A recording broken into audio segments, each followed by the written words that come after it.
Hello, it's Philip Taylor speaking from Richmond Green Chambers in London. I'm looking at a book today which I think will be of great interest to a wide range of legal practitioners. It's involving Islamic law and finance. The book is called Contracts and Deals in Islamic Finance. It's this book here, which we'll look at in a minute. It's got a subtitle, A User's Guide to Cash Flows, Balance Sheets and Capital Structures. The book's been written by Hussain Kureshi and Mohsin Hayat, and it's come to us from Wiley. It's part of the Wiley financial series of books, and it's also available as an eBook. Now, my wife Elizabeth and I talked about this book to get an idea of how we would review it, and we've come up with the title of our book review as Bringing Those Who Are Worlds Apart Together with a Clear Statement on Matters of Islamic Finance. And I'd like to start by thanking everyone concerned for producing this book, because I do understand the difficulties, having represented a very large number of clients of the Muslim faith, and I understand and respect very much what their position is concerning financial issues, and it's a subject which I believe the West could learn a great deal from in terms of understanding how they conduct business affairs, and that's one of the reasons why I think this book is so important. Let's look at the book first of all. It's a hardback. You can see there's the front cover there, and there's the spine, and there's some detail on the back. I've quoted a bit from the detail on the back. There's on the dust sheet there's a little bit of commentary about the book itself, the front. And then at the back you've got the photographs of the two authors who are there. You can see them. There is, of course, at the back, the book runs to 350 odd pages. There's an index which you can see at the back. Then there's a very detailed bibliography. These are very detailed works from Wiley's. Detail about the authors again, which is repeated actually on the dust sheet at the back. Then this is the afterword about the book itself. Now, I don't believe you have to have too much understanding of Islamic finance to get some idea of what this book is about, because it is meant to be, and it actually is, a guide which ordinary people should be able to find easy to read. That's some information there on that side about Wiley's and the Wiley Finance series. Then you've got the front page there. You've got a very nice set of dedications from the two authors which are listed there, and then you've got the content section. Now, I don't want to go through the book in too much detail, because it does deal with a lot of information. You'll see that the titles of the chapters are very much connected with particular issues within Islam itself, and I'm not going to try to either pronounce the names of some of the words, but what I am trying to do is to show you clearly what in fact they are trying to produce in the book. Right at the end you have some case studies which I also think will be of great value to accountants, solicitors, barristers, and certainly any advisors involved in this area. And then you've got the afterword and then the bibliography and the index at the back. There's an important foreword from Mr. Ketchick, and I'll explain a little bit more about that in a minute. And then you've got a preface which is very detailed. It is well worth reading. Both the foreword and the preface are well worth reading, because you will get from those two documents what the purpose of this book is about. Then there are acknowledgements, and the acknowledgements again are important because it says it is part of the traditions of Islam to acknowledge one's teachers. And to honour this tradition, I've recognised various teams of people he's mentioned. I cannot go through all of them in this short review, but you can see there the rest of the points there. Then there's the product offerings which are set out, and of the type of contract that you've got, and then you can see there again further information. Then there's an introduction to the book itself. As I have said, when you first look at this book, it's going to be quite difficult to follow some of the points that are being made, But once you get into it, you will find quite quickly, when you look at the words and you understand the words and the abbreviations, you will then get a picture, once you've read through it a few times, of what it's about. There are some footnotes which you can see listed. There are a lot of tables setting out the way in which accounting, for instance, is done. There's one there. You do have useful conclusions in the chapters. And as I say, you do have a lot of tables. So there's a lot of information, because what the authors are trying to do is to give a complete guide to where we are at the moment with this subject matter. And contracts and deals in Islamic finance are, frankly, by no means simple. I think it would be fair for me to say that. I'm trying to present, as a Westerner, some balance as to exactly what this subject means to us in the common law jurisdiction itself.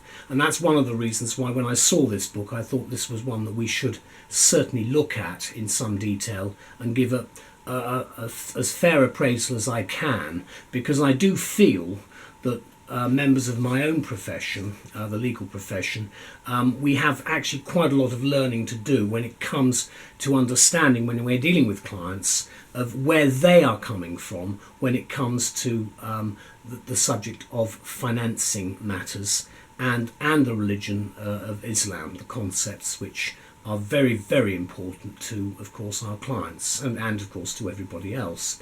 This is what we say about the book. In the United Kingdom, we're in urgent need of more books which explain the basic principles of Islamic finance. So Contracts and Deals in Islamic Finance by Hussain, Kureshi and Mohsin Hayat is a most welcome statement, for it is both a very accessible and a concise guide to modern Islamic finance, which is directly relevant to Britain. It's also relevant in terms of our dealings, the contractual understandings that we have both in the common law and in Sharia. And I do feel that therefore this is going to give us a great opportunity for more understanding. Wiley's excellent Contracts and Deals in Islamic Finance book, therefore, and the series that they have, sets out to provide a clear breakdown of Islamic financial contracts and deal structures for those who are beginners and unaware of how to go about matters. Now, whatever your views, I think the book, again, sets things out very carefully. It's got its own vocabulary and it's got its own language, and therefore it is written in English, of course, but you do have to understand certain ways in which matters are actually dealt with, and I think it's explained well. The embedded requirements within selected Islamic financial contracts, such as, and I'm going to use words here, risk weightage, capital structures, creations of cash flows and balance sheets, are explained fully to provide a solid understanding of the backbone of the industry.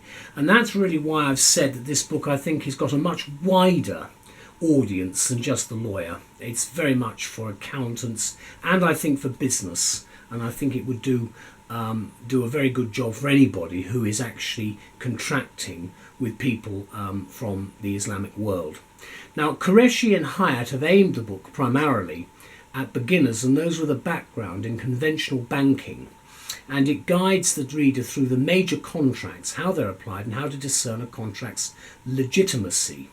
We have the same thing. In fact, we call it legality here. So the words that we have in contract terms, such as void contracts, voidable contracts, valid contracts and unenforceable contracts, those are the words we use legally in the common law jurisdiction. They do use other terms within Islam, and legitimacy is one of the words that's very much to the fore, if I can put it that way.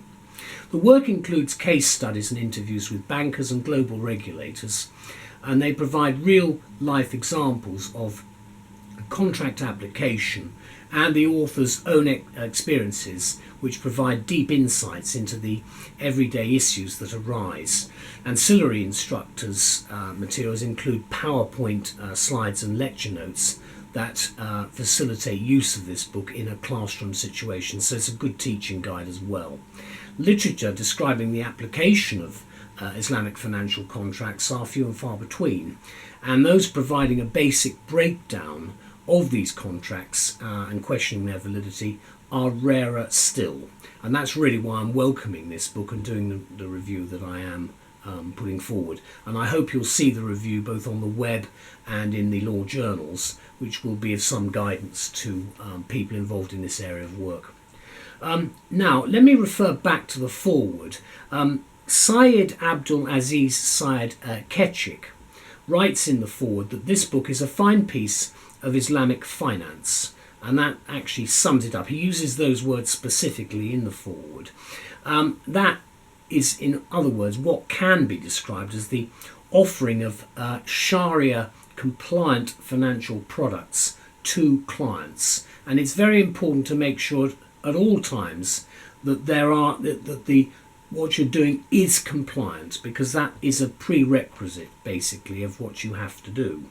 And we believe therefore it's one of the first books of its kind which is successful in explaining how the system works, because Islamic finance is no longer confined to the domain of Muslim customers today. It's much wider than that, and that's really why, again, the book's so valuable. The authors offer a basic approach to understanding Islamic contracts, and it's designed for those whose knowledge is very basic, like for instance mine. I have some ideas, but not that much, and that's why I've found it an interesting learning experience. It covers the following matters, the guide, and I'm going to list those now. An understanding of the current contracts applied in Islamic banking, an explanation of how contracts are applied across different jurisdictions, an identification of illegitimate contracts and those not in the spirit of Sharia law. And by that I would think it would generally mean void contracts at common law. In other words, void or unenforceable, but I think void is the main point there.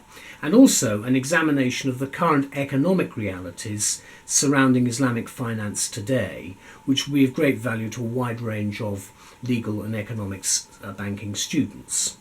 What the authors, we think, have successfully achieved here is a useful understanding of the underlying themes which exist in Islamic finance. They assess the current practices in some detail and give readers a solid understanding and up-to-date perspective that form a solid foundation upon which successful Islamic finance is practiced today. Let me conclude by just saying that for a solid introduction to Islamic finance and its industry for your practice, I think you will need to look no further initially than at contracts and deals in Islamic finance, because it's a starting point into a new area of financial law for what is an accessible and essentially practical guide here for professionals, advisors and general readers alike. And that's basically what you are getting with this book. As I say, I didn't find it the easiest book to read at all initially, but I did get into it, and that's the important thing. There it is again, front, spine and then the back. It's a hardback, as I say. Opening it up just in the middle, you've got an awful lot of tables. This is Islamic asset management and Sharia screening. And one has to come into this subject, I think, without having any preconceived ideas, because it's such a different system from what we are used to in the West. And that's one of the reasons why I think it's very important to get some idea of what's available. You've also got a lot of diagrams, hence the PowerPoint availability, I believe, of what is in this book. I did find the index at the back to be very helpful, because it does set out it's page numbered as well for the index, but it does actually give you a lot of detail. The tables, as I say, are very important throughout. Each chapter, the chapter headings have effectively names and functions which will be new to many people. You can see that buy al-sarf. The contract of buy al-sarf is to exchange a price for a price in the same or a different currency. Now you can see again, even there, that we are talking immediately about explaining what a particular term means and then developing it. And I hope, just again, if you have a look at the chapter headings, you will see there, I hope that will be of some help if you are faced with work in this area and need some assistance, this is the book for you. Anyway, that is the review that we have written. I'd like just to repeat that I thank very much Wiley for undertaking this publication, and the two editors, Kureshi and Hayat. Thank you both very much indeed for producing this. I think for all people who become involved in this area, it will be an absolute must to read and understand. And don't be put off by the fact that it's rather like learning Arabic, if I can put it that way. When you first learn Arabic, it can appear really difficult, and then it becomes quite simple quite quickly. And I'm not going to say anything further in any other language except English, but to say thank you. Bye-bye.